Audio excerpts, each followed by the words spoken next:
Today's episode of the FUMS podcast show is brought to you by Audible. Get a free audiobook download and 30-day free trial at audibletrial.com/FUMS. Over 180,000 titles to choose from for your iPhone, Android, Kindle, or MP3 player. Go get your free audiobook at audibletrial.com/FUMS.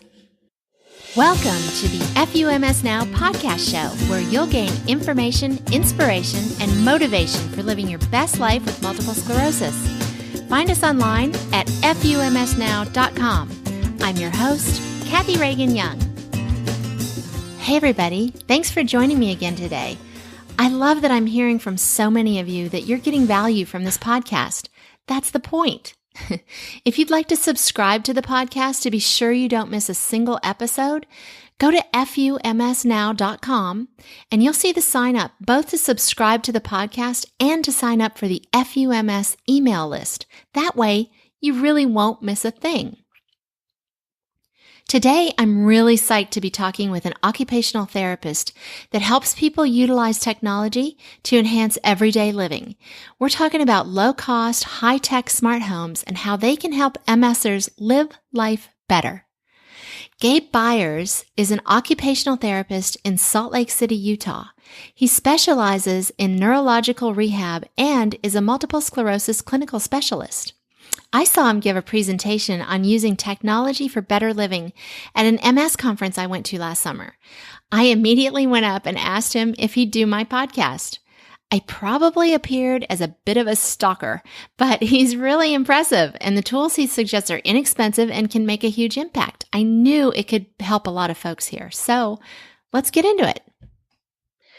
Hi, Gabe. Thanks so much for being here with us and walking us through the types of technology that could help us most in day-to-day life with MS. I know that you see MS patients of all abilities, and I appreciate you sharing the tools that have been most helpful to those folks. Please, thank you for having me. Well, could you please start by explaining what the heck occupational therapy is and what an occupational therapist does? I think that can be just a little confusing. Oh, it's very confusing. Occupational therapy, it's probably the best kept little secret job ever. It's probably the best job ever and in high demand, but no one knows about it. Wow. My mom honestly couldn't explain what I did.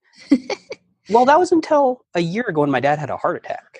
Oh, no. And then she went through occupational therapy with my dad, but then I had to help, and I had to, over the phone even, instructor. So everyone knows physical therapy. Right. Physical therapy is about mobility. So as MS progresses, walking becomes more challenging. So you see a physical therapist and they help you get stronger or transition you to a cane.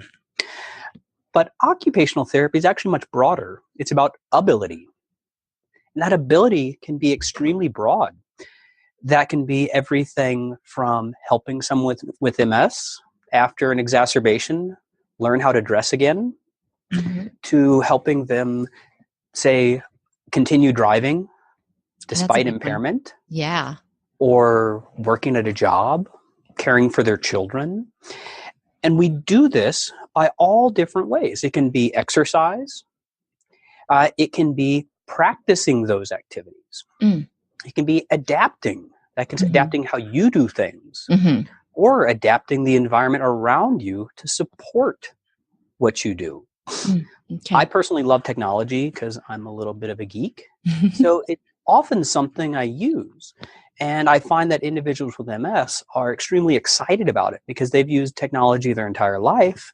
And then this just gives them that new tool. Yeah. Excellent. I love how you say that OT should allow clients to participate in everything that makes them happy. Can you give an example of what you mean and how an OT can help? So just recently, I'm working telehealth intervention with a gentleman with progressive MS. He still works. He's wheelchair bound, but his arms are getting so weak that he struggles to even feed himself. Gosh. So we've taken this and said, okay, you want to feed yourself. Let's start there. Mm-hmm. So we started with exercises to strengthen his arms. Okay? And this is going to do a couple things. One, it's going to actually strengthen the muscles. But two, it's going to improve the connection from the brain to the body. Mm-hmm. So long ago, we believed that with MS, you couldn't make new connections, and that once damage was done, it was done. Mm-hmm. But there's this growing idea of neuroplasticity. The brain changes based off the demands we put on it. So if you say, you know what, feeding myself is tough, so I'm not going to bother, and my wife is going to feed me. Mm-hmm. Not only are your muscles going to get weaker, but your brain is going to get weaker. Use it or lose it. Exactly. So that's what we've got to do with him. Mm-hmm. So we said we had to educate him on, because this is why we're doing this. Mm-hmm. So that was part of it. But the other part is we started saying, well, how can we change the environment to support you? So we looked at his table setup, and his table setup was too low. So every time he brought that fork up, it was a big distance. So by helping him raise the table up a little bit, in this case, he has a little stand that his plate sits on, that time he brings a fork up to his mouth, it's about 4 inches less. Oh, nice. And over an entire meal, that's several feet. Right. So energy conservation then. Yeah, and then we also worked with him on it's a technology liftware. It's basically a smart fork with a little motor built in it. Oh my gosh. So that no matter what angle his wrist is in, the fork or spoon is level. Oh, wow. So that's really cool. Yeah, so if you picture bringing a fork to your mouth, you've got to bring your arm up really high and lift that elbow up really high. But I'm doing it now. Yeah, with this smart fork, your elbow can actually stay at your side. Oh. And it will level out. Even though the post of the fork is facing upright, the bed of the fork is level to the ground. Very cool. Yeah, it's a neat little device, and he's done very well with it. So that's where we started with this intervention. Now, we started saying, you've got 5 kids. Do you still play with them? No. Well, let's look at some new opportunities that you can still play with your kids and still interact with them. Mm-hmm. Yeah, and it's really made a big difference in his lifestyle. I bet. So you're really, I guess, speaking to your various clients and finding out where they're having difficulty and where they would like to see improvement in everyday life, and then just helping find answers. Yeah, and I really view myself as a consultant. Right? That's, I think, a good way to look at the therapist-client relationship. I know what I know, but you're an expert in your own life. Right? Mm-hmm. If we can combine those two perspectives together, it is like a consultant going into a company. Sure. Like sitting down with the employees. How could you do your job better? Yeah, you're doing an audit of their life. Exactly. Got it. And then they start to feel empowered because they start to realize, oh, wait, I can apply this same knowledge to all this other stuff. Over here. Sure. Very cool. I would imagine in some ways people have kind of given up on certain things. Like you just said, he probably hadn't even considered that you could help him playing with kids more, but that's really cool. I see what you mean about a cool job. That's great. You must get a lot of satisfaction from what you do.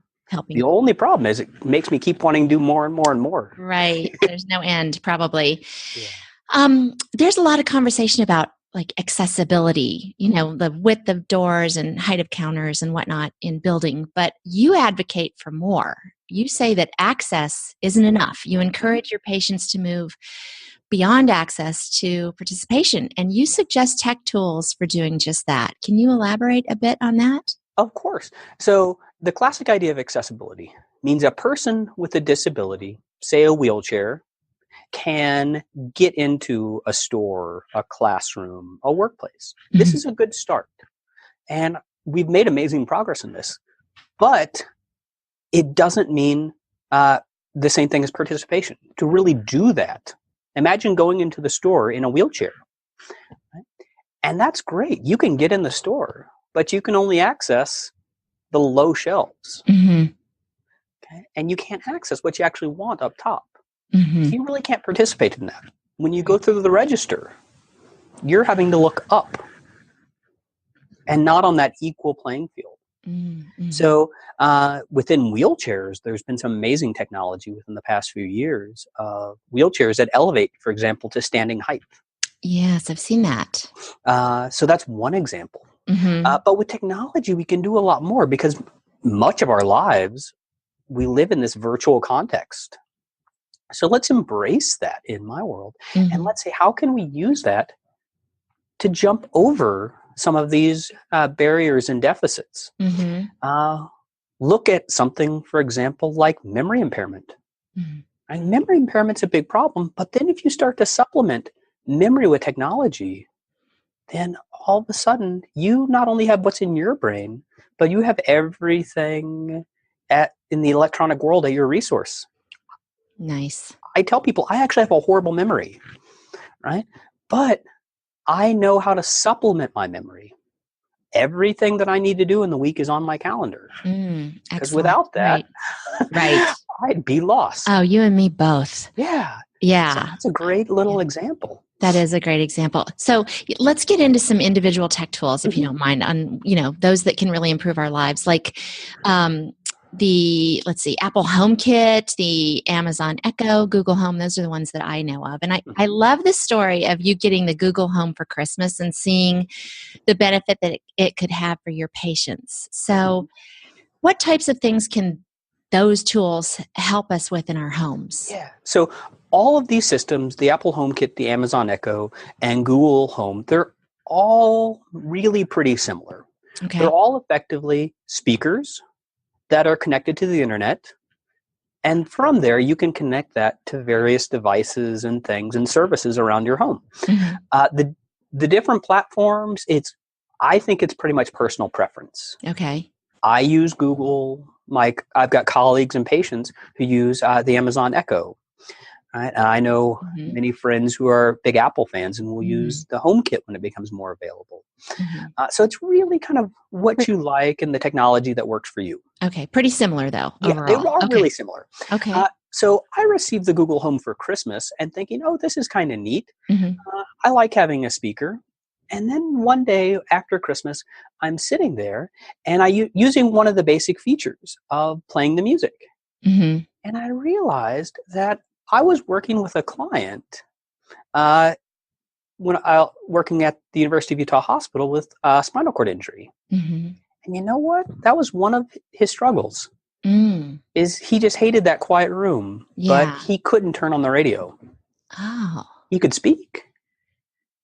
So then we went back and said, well, how could we use this in the hospital setting? And started implementing Amazon Echoes. Brilliant. Yeah. Love it. And that was just the first part. And then we got a device that would turn the Philips Hue so we could turn on and off our lights. And again, I realized, you know what? Yeah, it's silly for me that I can turn on a light just from sitting without having to get up. But it's extremely convenient. Yeah. And that I could be working and not have to disrupt my flow to change the lighting. Right. And I realized that's really nice. So I started thinking again with people with disabilities. Many of my clients struggle to get from point A to point B to turn on the lights. And again, this could be just a very simple, easy tool.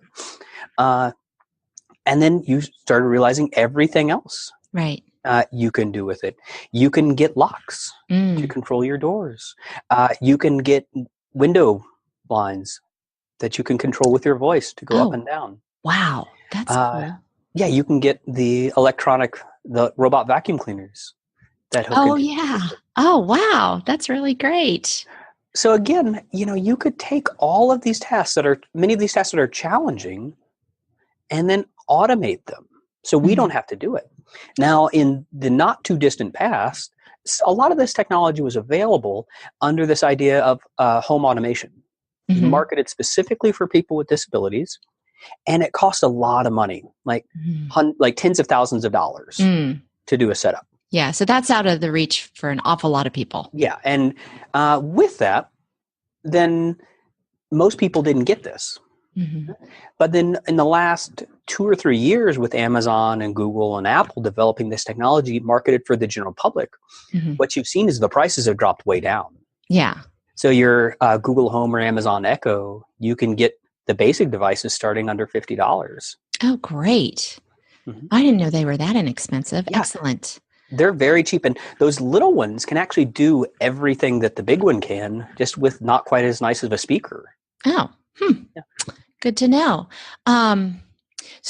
Okay, you just touched on something that I wanted to ask you about. So you explained about how, for instance, your client could speak and ask, turn on the music. But then you mentioned something about automation. So can you talk a little bit more about that? What can be automated? Take this same client, and after he goes home.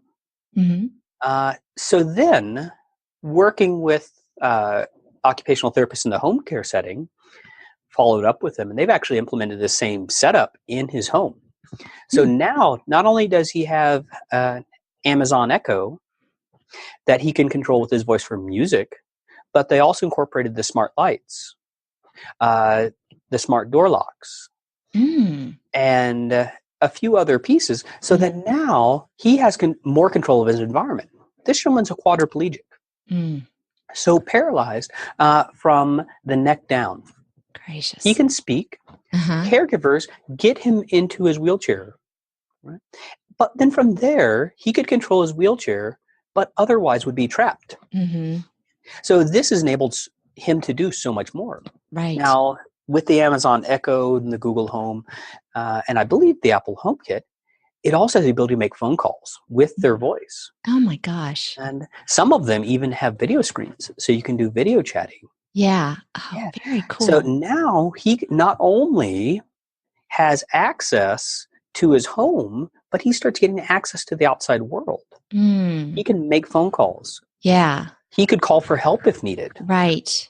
Wow. He's taking back some control. Exactly. And that's, in my mind, we all want to have control of our lives. Right? Yes. And if we can use just a little bit of technology to expand that locus of control, then that money's worth it. Yeah. Time's worth it. Yeah. Brilliant use of technology for sure. As you're talking, I'm thinking about, I was just recently looking at one of those doorbells that I could, and I'm a little confused on this, but I believe that, there's an app. There's an app for that. There's an app for everything. And so I could literally be anywhere and I will be notified that someone's ringing my doorbell, and then I can speak and say, I'm upstairs resting or something, even though I'm not here. Yeah. So it's just, this is all starting to click with me, how these little things could make such a big difference when you put them all together. Yeah. In your example, that gentleman then could do the same thing. He could ask who's at the door. That's and then he could unlock the door if it's somebody he wants to see and ask them to come in. Oh my gosh, that's fantastic. That really does open up the world for him, doesn't it? Now, how tech savvy do you have to be to put these things together? Because that makes me nervous, frankly. I'm not a techie. Really not too bad. Okay. In our modern age, if you can set up, apps on your phone, you can probably do this. Oh, okay. Yeah. It's really not all that complex.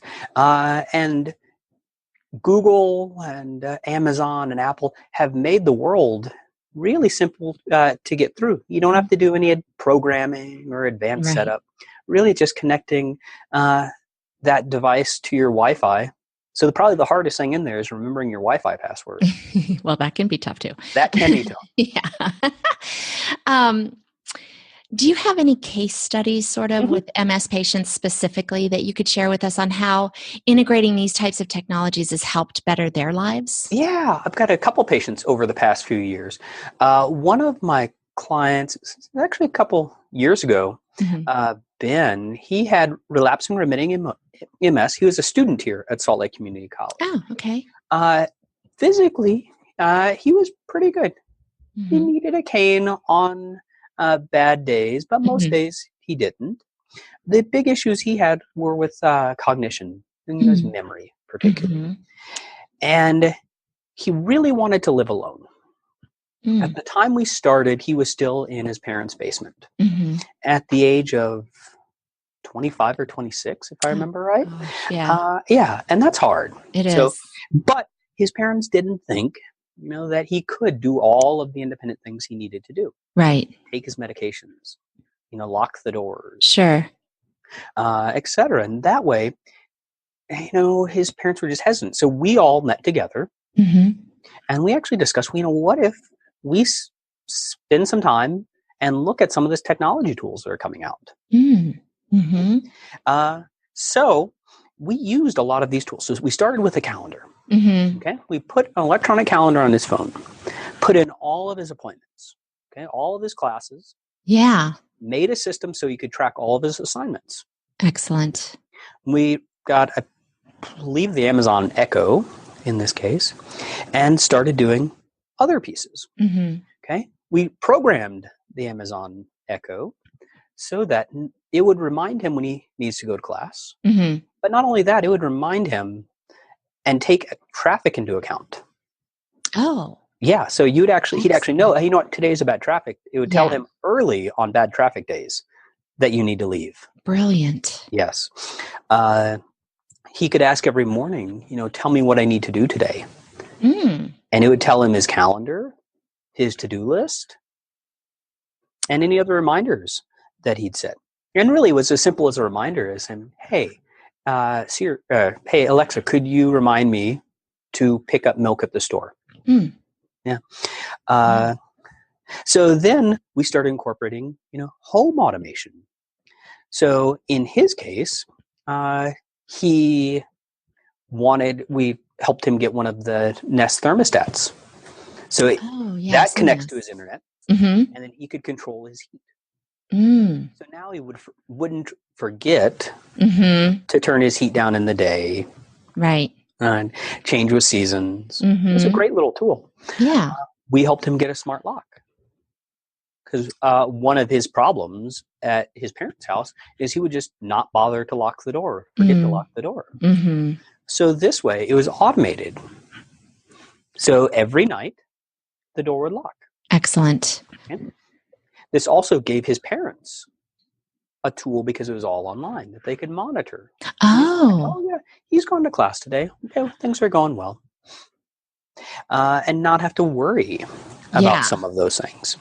So other people obviously can be a part of this. I mean, you can sort of monitor where people are and then be alerted if somebody needs some help or whatever. You're right there. One of my excellent favorite ones that an app that there's actually a number of apps that I do the same thing, but they're medication reminders. Not only is it a medication reminder, but if you don't acknowledge that you took your medication, it's going to send a text.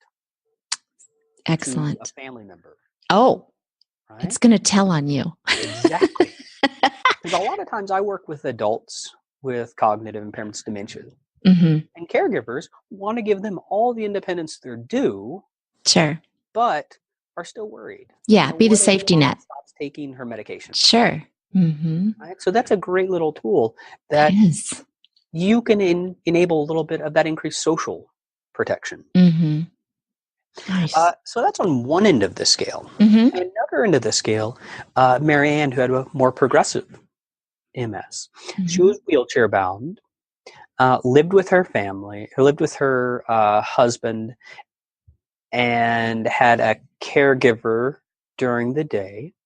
And we helped her use home automation so that she could control these basic things around her house. So she could simply ask for music. She could ask for the TV to be turned on or the channel to be changed. Nice. She could turn on the lights. She could change the temperature with her voice. Right? So you can actually do a lot and just change. Because the great thing about this technology is it's so modular that, what's right for me may not be right for you. Well, that's okay. That just means that we can customize what you need. Boy, this really opens up my mind to a lot of possibilities. I love how you say accessible smart homes can help with mobility and fatigue and cognition. Those are things that many of us find debilitating daily. Can you please share with everyone your analogy of the 10 steps a day? This just made all kinds of So this was a piece that really connected with MS when I was actually working on this presentation for MS World, was sitting at the table working, and it was a cloudy day, so I wanted to turn on the lights. And I just didn't think about it, asked Google to turn on the lights. Then all of a sudden, I just sat back in my chair with an aha moment. It's only 10 steps over to that light switch. And I saved those 10 steps. Okay? And if I did that once a day for a year, that'd be about 30,000 steps that I would save. Okay? Now, if I was a person with MS, okay, and that enabled me to take those wasted steps and do something I love, play with your kids, right? Go to work, clean the house, cook meals. It's like that could enable that, just again, that wasted step, that wasted energy to go to something you love. Yeah, I love it. That, in my mind, is the true value of this home automation. Is just, again, that we can redivert our energy from wasted time to things we love. Yeah. I have a robotic vacuum cleaner because I hate vacuum. Yeah. And we have a house with pets. That way I can do the things I love, like OT. Right. Yeah. You've put technology to work for you to benefit and allow you to do things you want to do and enjoy. I love it. That's smart use of technology for sure. I was going to ask you about if there were cost-effective alternatives to things, but I'm so surprised by how inexpensive these are. I really thought they were a lot more expensive, but I assume there are some free apps and whatnot. Of course. Okay. There's a number of free apps, and actually most of the stuff I use on a daily basis are free. So first, just looking at your phone's calendar. Okay? Yeah. Your phone's calendar can probably do a lot of these reminders for you. So I have my Google Calendar. Actually, I've got 5 Google Calendars for work, for home, for working out, for trips, for birthdays. And I use those to remember all things that I can't keep in my brain. Yeah. Because I want to keep important things in my brain. Yeah. Freeze it up then. I don't want to have to remember my mom's birthday. I want my computer to remind me. Right. But you don't want to forget it either. Exactly. Right. No, you really don't want to forget your mom's birthday. Right. So that's the first piece.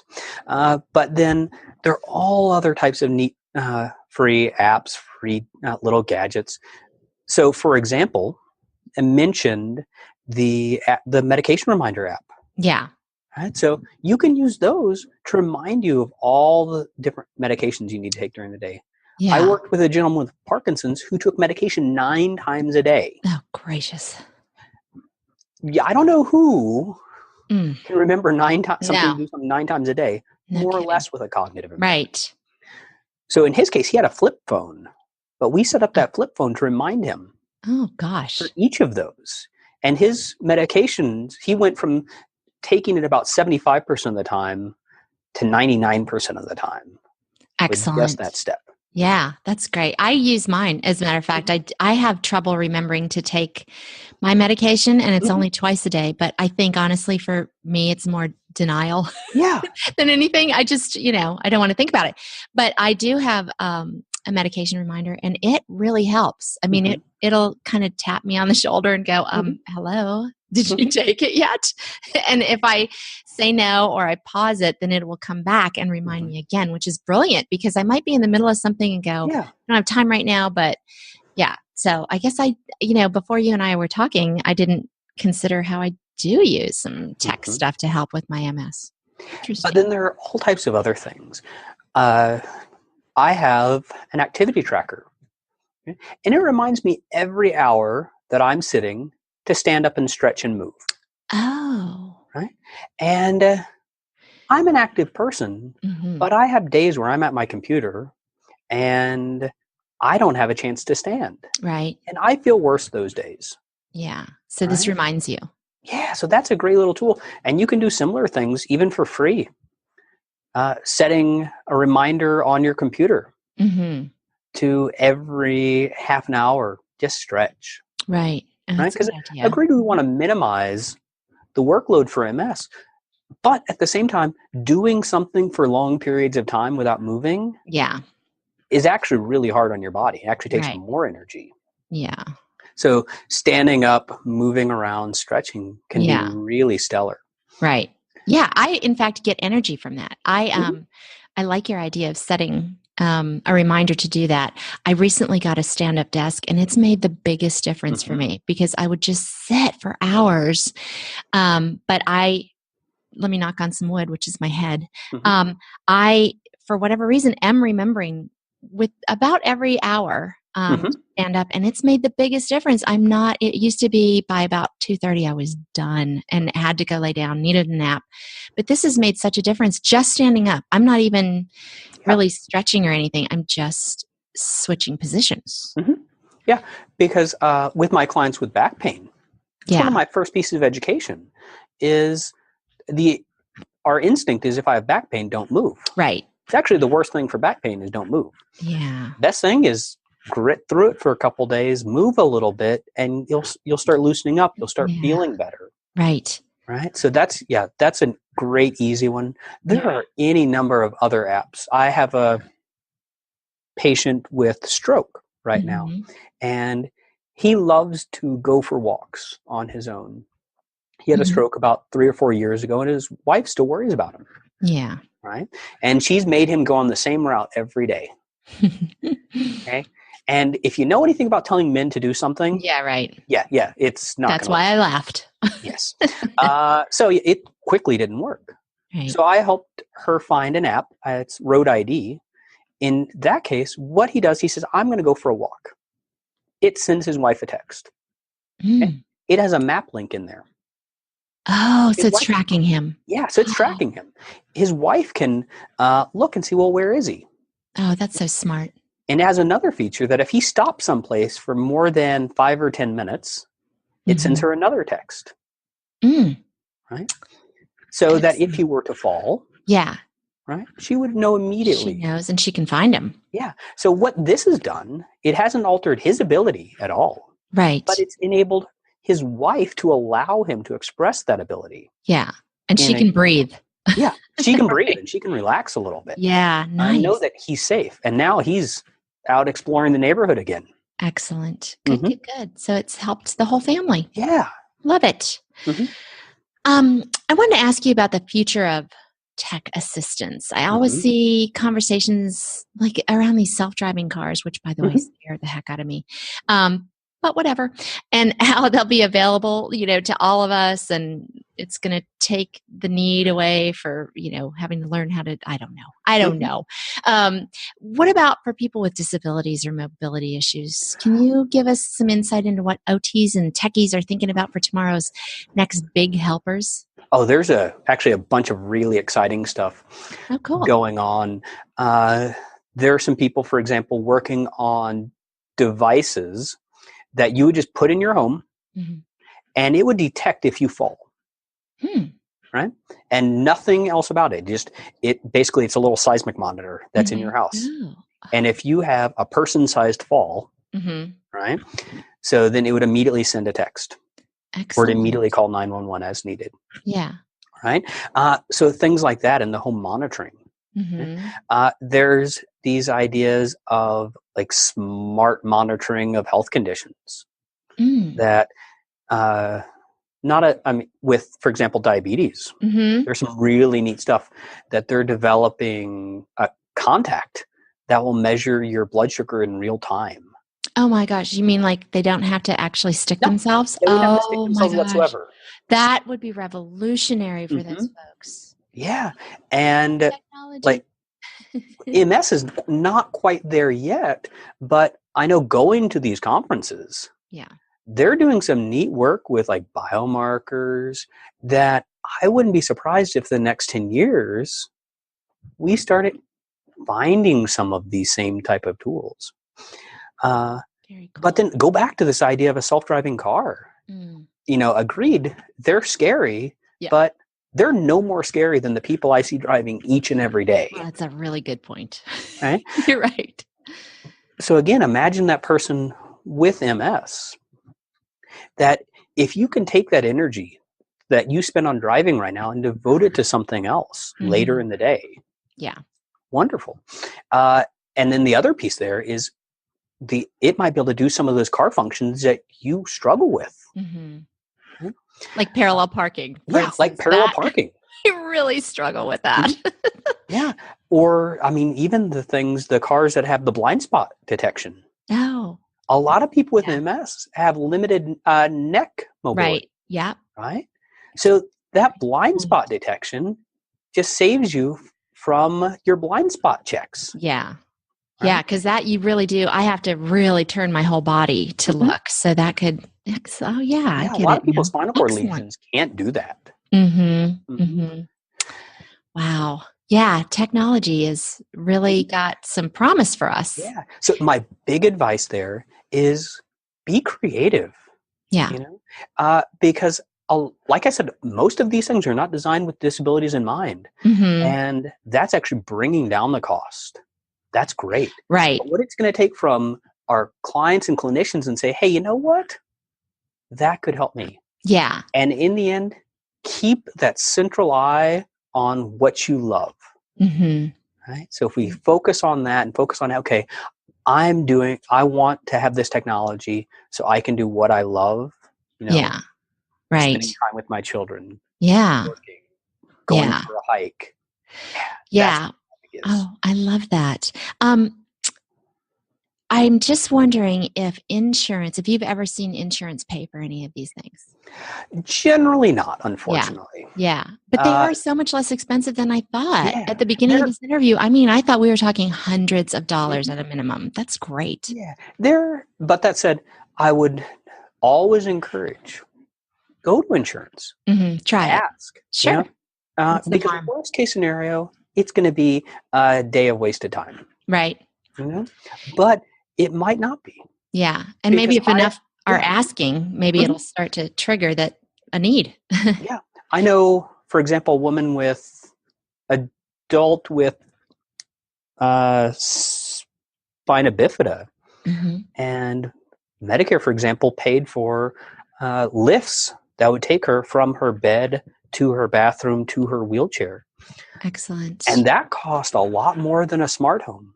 Right? Yeah, right. So maybe in the future we could do that. But also look at resources like your local MS Society. Oh, good idea. Yeah. Go to community organizations like church. Look at things like GoFundMe pages. A lot of these times, there are options. Oh, and one last piece. Look to your state's independent living association. So each state has an independent living association. Here in Utah, it's the Utah Center for Adaptive Technology. And they were tasked by the federal government to basically look at what we can do for people with disability to help them live better lives. Wow. I know this organization has grants that they provide people, I think up to $500. Wow, that's really cool. I haven't ever heard of this. I just want to let everybody know if they're trying to grab something to write this down. I will put this in the show notes. I will sort of take the notes for you and put it in the show notes and link out where I can. But that is some really interesting information. So really, the bottom line is we can choose to spend our day and energy on things we care most about and find ways to manage our energy expenditure on things we don't enjoy. So we can do more of the things we do enjoy by using smart devices, right? Correct. I love it. Thank you so much, Gabe. I so appreciate you sharing this great news with us. And if people have more questions or want to reach out to you, what's the best way to find you? The best way is probably just to email me, and I'll go ahead and make certain that Kathy includes this in the show notes. Excellent. Super. Well, thanks again, Gabe. So appreciate it. Of course. Well, you all have a great day. And like I said, keep your eye on what you love. Thank you. Excellent. Thank you so much. Thanks for listening, everybody. If you found value in this podcast, I invite you to go into iTunes, search for FUMS Now, and leave me a 5-star review. Not only does that motivate me to create more free content, it also helps others just like you to find this valuable resource. Be sure to sign up for our free newsletter for more tips and tricks for living your best life with MS at FUMSnow.com. And if you have suggestions of future topics or guests for the show, please email me directly at Kathy, Kathy, at FUMSnow.com. I appreciate you spending this time with me. Until next time, remember to speak to this stupid disease like it deserves. Tell it FUMS every day.